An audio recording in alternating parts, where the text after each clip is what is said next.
Kadang-kadang dalam kehidupan kita pasti kita pernah mengalami yang namanya keterpurukan. Keterpurukan itu atas seizin Tuhan. Dan melalui keterpurukan yang kita alami, kita semakin mengenal Tuhan.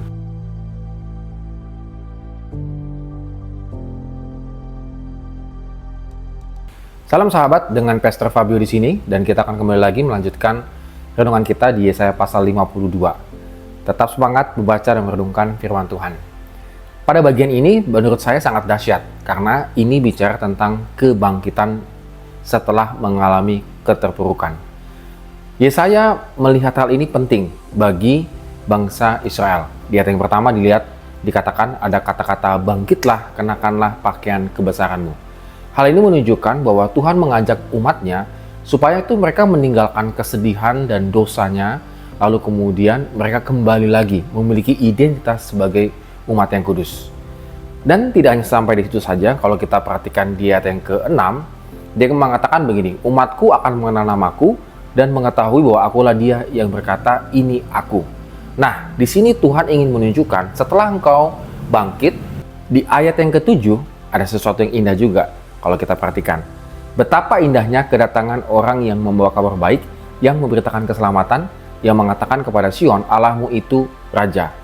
Ini adalah kabar tentang sukacita bahwa Allah itu memerintah dan ia membangun penghiburan bagi umatnya. Kita lihat di ayat yang ke-9 sampai yang ke-10 ini ya, menggambarkan semua orang bersuara karena Tuhan menyatakan tangan yang kuat dan semua bangsa akan melihat keselamatan dari Allah. Jadi ini bukan bicara tentang hanya orang Israel saja, tetapi kepada semua bangsa. Nah, pada bagian terakhir, closingnya, ada kata keluar, ayat yang ke-11 sampai yang ke-12.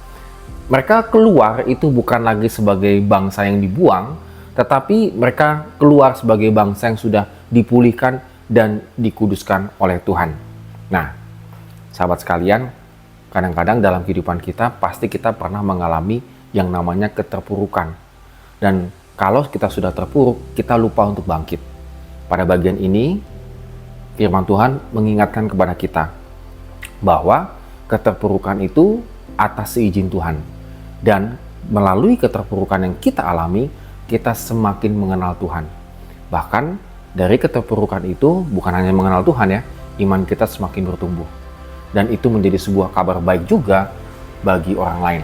Mungkin pada hari ini kalau kita sudah lepas daripada keterpurukan kita, jangan ragu untuk menyampaikan kepada orang lain. Karena mungkin orang lain juga sedang mengalami keterpurukan. Dan mereka juga membutuhkan kabar sukacita. Amin.